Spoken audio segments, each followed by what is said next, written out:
Selamat siang. Hari ini pada hari Jumat tanggal 11 September 2020, saya dari Magetan menghadiri undangan dari Kementerian Perhubungan terkait gejolak lapangan yang dialami Sudiro untuk klarifikasi Kementerian Perhubungan. Kita doakan semoga lancar. Amin.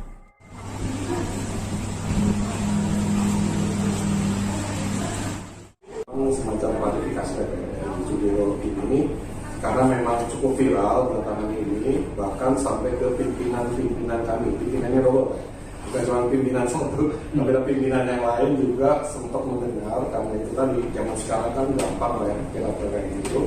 Jadi pasti lewat WA itu pada dapat semua beritanya. Akhirnya pimpinan kami itulah ya sudah coba dipanggil saja untuk dilihat atau diklarifikasi sebetulnya. Waalaikumsalam. Kenalkan, nama saya Ki Agus Muhammad Siddiq, owner dari PT Sudiro Tunggajaya. Izin Pak, saya mau klarifikasi perihal untuk di sini ada Agam Putra Pratama, ini bukan punya kita. Oh, bukan. Yang paling belakang, yang bawah, ini bukan punya kita. Semua depan. Pembelasan yang fotokopi. Karena sama-sama Agam, yang punyanya Bapak itu Agam Tunggajaya kan? Ya, Oke, itu berarti clear. Kalau yang Agam Putra Pratama itu bukan ya? bukan. Sama-sama Agam masalahnya. Jadi mungkin. Oke, sip. Terus, terima kasih. Gambaran terakhir itu bukan ya? Gambar terakhir yang bawah, Pak, itu Yang kalau yang atas Agam Tungga. Agam Tunggajaya. Iya. Agam Kalau Tunggajaya. Agam Tunggajaya itu punya saya. Bawa doang ya, Maret ya. Siap. Oke, lanjut. Lanjut Pak. Pak. Terima kasih Pak, saya mau klarifikasi untuk yang pertama perihal yang viral kan masuk Madura ya Pak. Ya, betul. Kita mulai masuk Madura memang sesuai edaran di media sosial bahwa kita start mulai tanggal 24 di 2020 yang ada di lembaran itu. Ya memang kita pada dasarnya kita jalan tanpa ada KPS. Tapi waktu itu mungkin satu awal bulan. Kalau biasanya saya itu awal bulan. Bulan Juli ya. Pada saat ini ya yang diadakan. Iya. Itu. Awal itu kita sudah pengajuan trayek Madura Dari Madura ke Jabodetabek sebenarnya. Jabodetabek ya? Iya. Bukan ke Malang atau Surabaya ya? Bukan. Tapi Jabodetabek. Jabodetabek. Tapi dari Sumeneb langsung kita ke Jabodetabek. Itu kita pengajuan 10 armada waktu itu. Sumeneb. Armada ya. Sumeneb itu Kabupaten Sumeneb. Tujuannya ke Jabodetabek karena ya Jakarta lah intinya. Trans Jakarta. Oh, yang Madura aja Trans Jawa. ada kan? Kalau kita Trans Jawa. Pak, yang Madura aja Sumeneb aja kan? Titik awal akhirnya itu Sumeneb. Iya, kita sudah startnya di Sumeneb. Oke, lanjut. Seperti itu. Jadi waktu itu kita di awal Juli kita sudah pengajuan melalui mungkin bisa dicek di spionan itu ada mungkin karena mungkin kuota penuh akhirnya mungkin ditunda atau ditolak itu kan kalau status di spionam itu. Tetapi karena kita secara perusahaan itu sudah punya rincian dalam 1 bulan atau mungkin 2 bulan ke depan rencananya ya sekitar sehingga dari 24 itu kita mulai jalan. Tanggal 24 seperti iklan ini Pak, karena iklannya ada di iklan itu. Karena menurut saya karena lagi pada dasarnya kita khususnya dunia angkutan orang ya Pak, itu waktu bulan 3 pertama COVID itu yang masuk, mungkin masuknya mulai awal tahun ya Pak, tapi ya, bulan 3 itu betul-betul sangat terasa di ekonomi. karena kita juga punya kita punya kru, terus yang dia juga punya keluarga, yang dia butuh yang namanya pemasukan. Makan, Ya, bukan gimana? Mohon maaf. untuk makan. Ya, butuh makan. Betul, untuk makan ya. Jadi akhirnya kita ya menjalankan ke Madura itu juga. Karena kaitannya juga sopir kita, kru kita, mekanik, staf kantor itu banyak yang juga butuh makan untuk keluarganya juga. Walaupun di 1-2 bulan pertama kita ya perlu juga mengajukan dalam artian karena ada bantuan untuk sopir yang kita dampak, kita ajukan ke Polres itu, kita juga mengajukan, cuma kan dari yang kita ajukan hampir 1.000 itu kan yang keluar mungkin tidak lebih dari 100 orang kan gitu. Kita tuh sebagai perusahaan juga membantu beberapa sekian bulan membantu sembako lah bahasanya Pak Ketua, karena ya memang dampak COVID itu luar biasa seperti itu. Jadi waktu itu saatnya kita memutuskan di tanggal 24 Juli 2020 kita menjalankan armada tersebut, armada STJ ke Tanah Madura. Dan alhamdulillahnya kecuali kru saya yang bermasalah di perusahaan tidak sesuai SOP, sampai sekarang saya tidak ada pengurangan karyawan. Itu berapa bis Pak? Ini yang 24 Juli itu yang beroperasi berapa? Yang beroperasi waktu itu 2 unit Pak. Oh, cuma 2 unit. 2 unit mana ya? Itu yang Sumeneb sampai Dari Jakarta ke Sumeneb. Teman cross ini ya? Ya. Ini kalau saya Betul.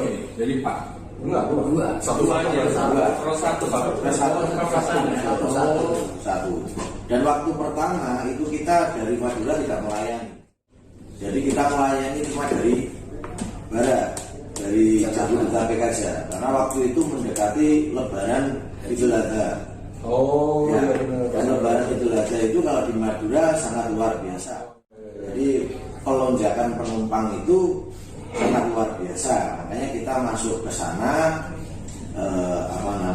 karena mungkin kita juga membantu petugas-petugas yang ada mungkin di terminal kemana yang memang ada lonjakan penumpang sehingga bisa tersalurkan ke sana. Karena kalau setahu saya Bapak mungkin nanti bisa direvisi kalau salah, kalau memang di satu terminal itu ada lonjakan penumpang, itu petugas wajib mencarikan armada untuk penumpang itu berangkat. Seperti itu yang ilmu yang saya tahu seperti itu. Mungkin kalau salah mohon direvisi. Jadi waktu itu kita dari tanggal 24 kita jalannya dari Jakarta aja menuju Madura. Dengan berjalannya waktu ternyata Sudiro diterima di masyarakat Madura sehingga kita sudah mulai melayani dari Madura, mulai dari Sumeneb sampai dengan katakanlah ya Surabaya, tapi tidak masuk terminal Surabaya.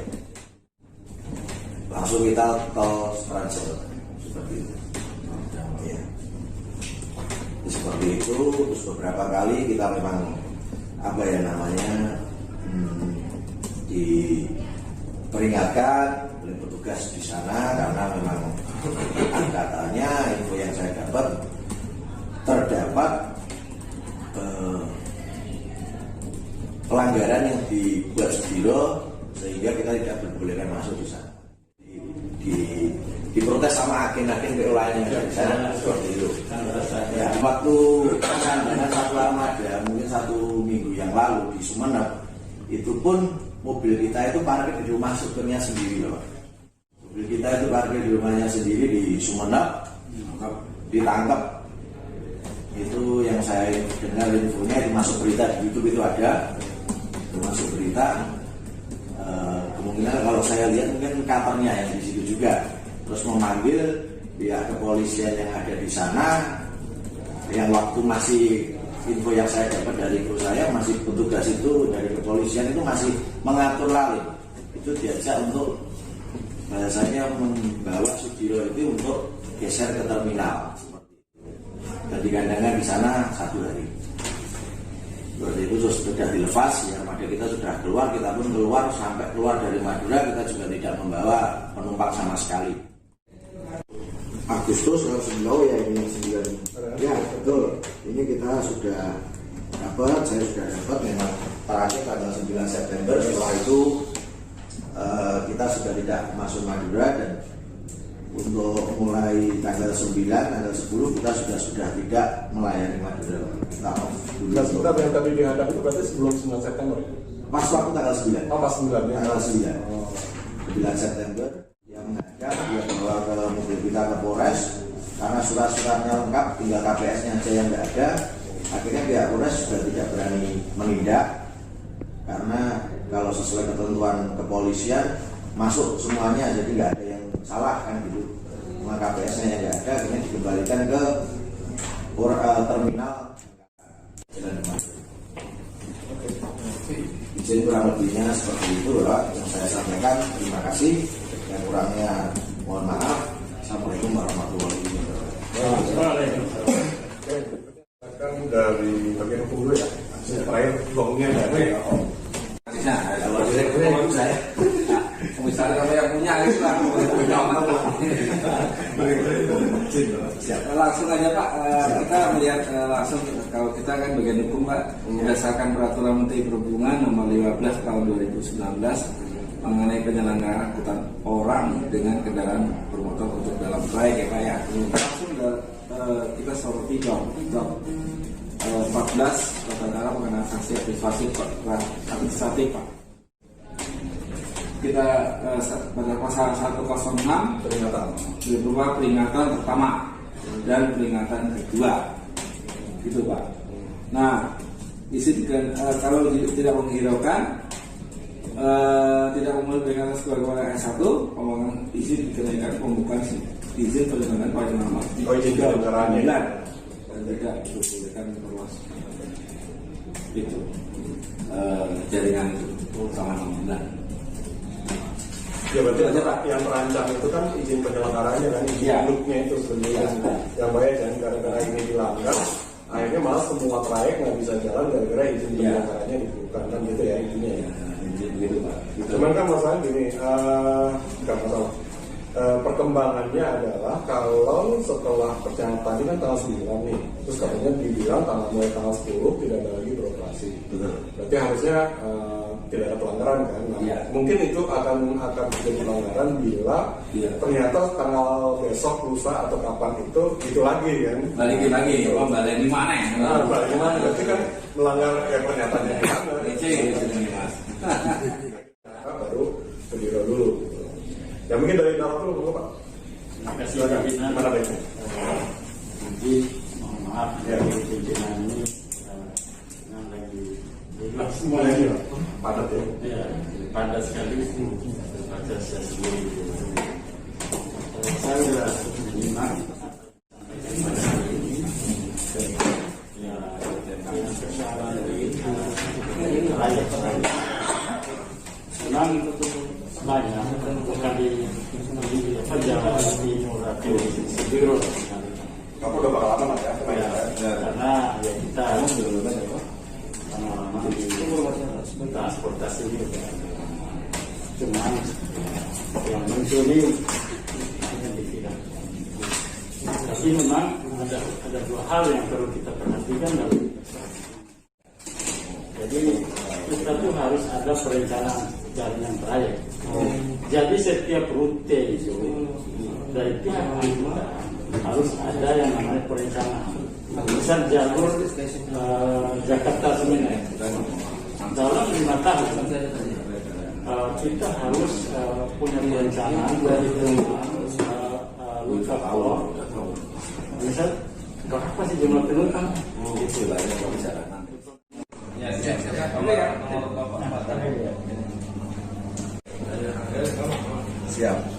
Kalau Sukses selalu. STJ. Oke ya. Ya. Pak makasih ya. Kalau Dijelaskan aja. Siapa? Alhamdulillah Pak Dipit KPS Solo Jogja Purworejo Jakarta Muara Bungo sudah jadi. Sudiro tugas saya, Agam tugas saya. Terima kasih. Administrasi. Oke, Pak Administrasi. Semangat Sumatera. Salam El Kusra.